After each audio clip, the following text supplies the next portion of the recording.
بسم اللہ الرحمن الرحیم۔ السلام علیکم۔ حضرت ابراہیم علیہ السلام کی زندگی کا ہر واقعہ ایمان، قربانی اور اللہ پر کامل بھروسے کی ایک روشن مثال ہے۔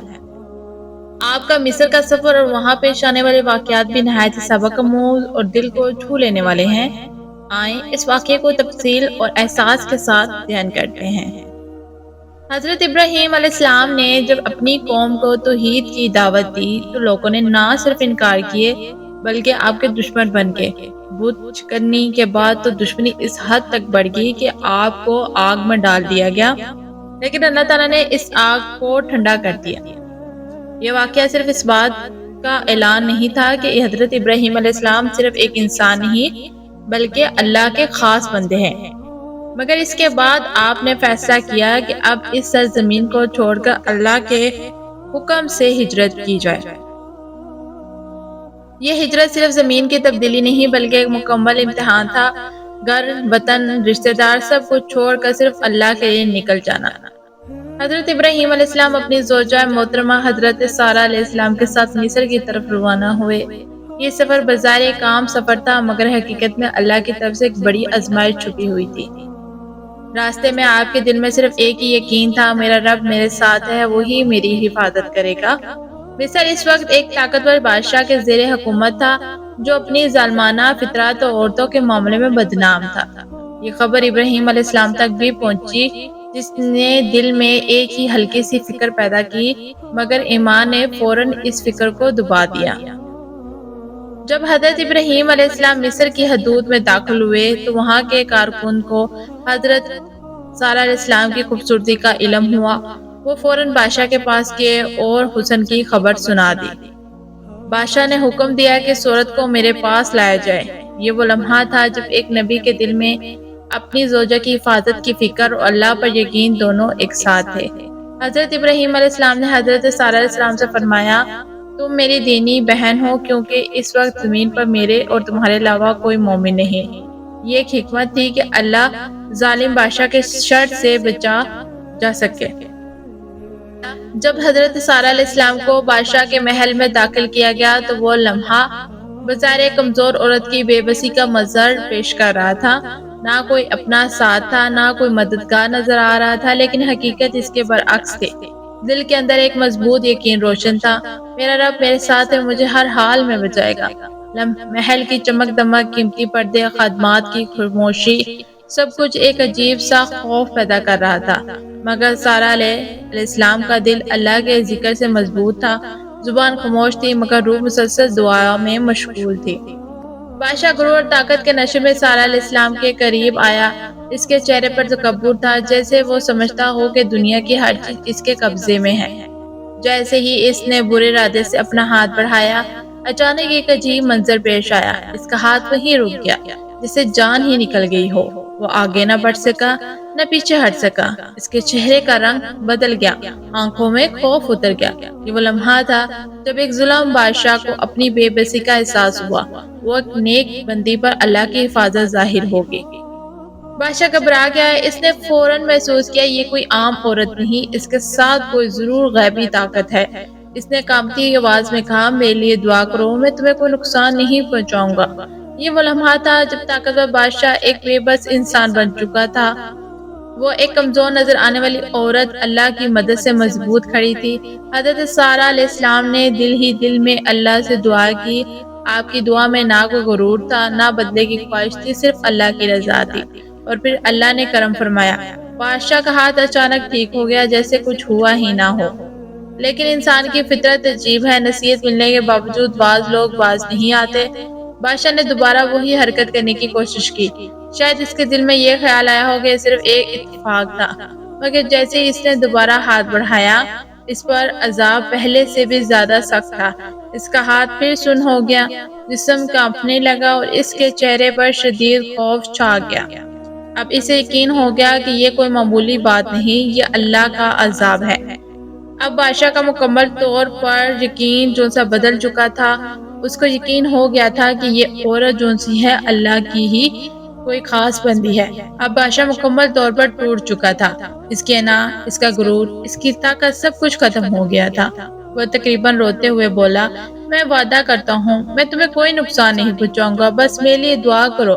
حضرت صالح علیہ السلام نے پھر دعا کی اور اللہ نے ایک بار پھر اسے شفا دی۔ اب عائشہ کے دل میں خوف کے ساتھ ساتھ یقین بھی آ چکا تھا۔ یہ دعوت اللہ کی خاص بندی اور اس کے ساتھ کسی قسم کی زیادتی ممکن نہیں۔ آخرکار بادشاہ نے ہار مان لی۔ اس نے نہ صرف حضرت سارہ علیہ السلام کو عزت کے ساتھ واپس بھیجا بلکہ اعتراف کیا، تم میرے پاس کسی انسان کو نہیں بلکہ ایک مقدس ہستی کو لائے ہو۔ یہ واقعہ صرف ایک معجزہ نہیں تھا بلکہ ایک پیغام تھا۔ جب بندہ اللہ پر بھروسہ کرتا ہے تو اللہ اس کی حفاظت ایسے طریقوں سے کرتا ہے جن کا تصور بھی ممکن نہیں ہوتا۔ یہ واقعہ حضرت سارہ علیہ السلام کے دل کی گہرائی کا تھا۔ جب حضرت سارہ علیہ السلام محل سے واپس آئے تو حضرت ابراہیم علیہ السلام بے چینی سے ان کے منتظر تھے۔ دل میں کئی خدشات تھے مگر زبان پر اللہ کا ذکر جاری تھا۔ جیسے ہی سارہ علیہ السلام ان کے سامنے آئی، ان کے چہرے پر ایک عجیب سا سکون تھا، وہ سکون جو صرف اللہ کی مدد کے بعد نصیب ہوتا ہے۔ آپ نے نرمی سے پورا واقعہ بیان کرنا شروع کیا، ہر لمحہ، ہر دعا، ہر وہ کیفیت جس میں اللہ نے آپ کی حفاظت فرمائی۔ حضرت ابراہیم علیہ السلام خاموشی سے سنتے رہے۔ ان کی آنکھوں میں شکر کے آنسو تھے۔ یہ آنسو اس بات کے گواہ تھے کہ اللہ نے ایک بار پھر اپنے بندوں کو رسوا ہونے سے بچا لیا۔ اس وقت حضرت ہاجرہ علیہ السلام بھی ان کے ساتھ تھی۔ وہ خاتمہ جو بظاہر ایک تحفہ تھی مگر حقیقت میں اللہ کی عظیم منصوبے کا حصہ تھی۔ حضرت ہاجرہ علیہ السلام نے نہایت باحیا، فرمانبردار، نرم دل خاتون تھی۔ وہ خاموشی سے سارہ علیہ السلام کے ساتھ رہنے لگی۔ گھر کا ماحول بظاہر پرسکون تھا مگر وقت کے ساتھ ایک خاموش خواہش دل میں جگہ بنا لی گئی۔ سال گزرتے گئے مگر حضرت سارہ علیہ السلام کی گود خالی رہی۔ یہ وہ درد تھا جسے الفاظ میں بیان کرنا آسان نہیں۔ ہر دن ایک امید، ہر رات ایک دعا، اور اپنے رب سے مانگتی تھی۔ آنکھوں میں آنسو ہوتے مگر لبوں پر شکوہ نہ ہوتا۔ دوسری طرف حضرت ابراہیم علیہ السلام بھی ایک باغ بننے کی خواہش رکھتے تھے، نہ صرف اپنی خوشی کے لیے بلکہ اس کے لیے کہ اللہ کے پیغام آنے والی نسلوں تک پہنچے۔ یہ وہ لمحہ تھا جہاں حضرت سارہ علیہ السلام کے دل میں ایک بڑا امتحان آیا۔ انہوں نے سوچا، اگر میں اولاد نہیں دے سکتی تو کیا میں اللہ کے دین کی خاطر کوئی اور راستہ اختیار کر سکتی ہوں؟ یہ سوچ ایک عام سوچ نہیں، یہ ایک عورت کے دل کے خلاف جانے والا فیصلہ تھا، ایسا فیصلہ جس میں اپنی خواہشات کو قربان کرنا پڑتا ہے۔ اور پھر انہوں نے وہ قدم اٹھایا جس نے تاریخ بدل دی۔ حضرت سارہ علیہ السلام نے نہایت محبت اور خلوص کے ساتھ حضرت ہاجرہ علیہ السلام کو حضرت ابراہیم علیہ السلام کے ساتھ نکاح میں دے دیا۔ سوچیں، یہ صرف ایک جملہ نہیں بلکہ ایک دل توڑ دینے والا عمل ہے۔ ایک عورت اپنے شوہر کے لیے دوسری شادی کو خود پیش کرنا یا صرف اس وقت ممکن ہوتا ہے جب دل میں اللہ کی محبت سب سے بڑھ کر ہو۔ یہ فیصلہ حسد، غصے، مجبوری سے نہیں بلکہ ایک عظیم مقدس کے تحت لیا گیا۔ اللہ کا دین آگے بڑھائیں، ایک نیک نسل پیدا ہو۔ حضرت ہاجرہ علیہ السلام نے بھی اس فیصلے کو نہایت عاجزی اور اطاعت کے ساتھ قبول کیا۔ وہ نہ صرف ایک بیوی بنے بلکہ ایک عظیم انتخاب کا حصہ بھی بن گئی۔ ان کی زندگی بھی آگے چل کر ایسے لمحات آئے جو صبر اور توکل کی اعلیٰ مثال ہے۔ یہ نکاح کوئی عام نکاح نہیں تھا، یہ اللہ کے ایک عظیم منصوبے کی شروعات تھی۔ اس نکاح کے نتیجے میں حضرت اسماعیل علیہ السلام پیدا ہوئے، وہی اسماعیل جن کی نسل سے ہمارے پیارے نبی حضرت محمد صلی اللہ علیہ وسلم تشریف لائے۔ یعنی ایک عورت کی قربانی نے پوری امت کی بنیاد رکھی۔ یہ واقعہ ہمیں سکھاتا ہے کہ اللہ کے راستے میں دی کی قربانی کبھی ضائع نہیں جاتی۔ اصل محبت وہ ہے جو اللہ کی رضا کے لیے ہو۔ صبر اور اخلاص انسان کو وہ مقام دیتے ہیں جو عام حالات میں ممکن نہیں۔ حضرت سارہ علیہ السلام کا فیصلہ صرف ایک گھریلو معاملہ نہیں تھا، یہ ایک ایسی قربانی تھی جس کی گونج قیامت تک سنائی دیتی رہے گی۔ یہ واقعہ ہمیں کئی گہرے سبق دیتا ہے۔ اللہ پر مکمل بھروسہ ہر مشکل کو آسان بنا دیتا ہے۔ آزمائش کے لمحوں میں صبر و دعا ہی اصل ہتھیار ہے۔ قربانی کے بغیر کوئی بڑی کامیابی حاصل نہیں ہوتی۔ اللہ کے فیصلے میں ہمیشہ کوئی بڑی حکمت چھپی ہوتی ہے۔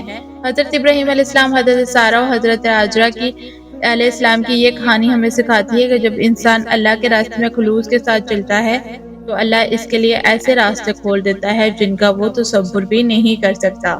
محترم ناظرین، اگر آپ کو یہ واقعہ لازمی پسند آیا ہو تو میرے چینل کو لائک اینڈ سبسکرائب لازمی کیجیے گا، بیل آئیکن کو لازمی دبائیے گا، کومنٹ باکس میں یا اللہ مدد لازمی لکھے گا۔ اللہ پاک آپ کے لیے بھی آسانیاں پیدا کرے اور میرے لیے بھی۔ اور جاتے ہوئے میرے چینل کو سبسکرائب لازمی کیجیے گا، اور اگر آپ نے میرے چینل کو پہلے سے سبسکرائب کیا تو آپ کو بہت زیادہ شکریہ۔ اب مجھے اجازت، پھر ملیں گے نئی ویڈیو میں نئے اسلامی ٹاپک کے ساتھ۔ اللہ حافظ۔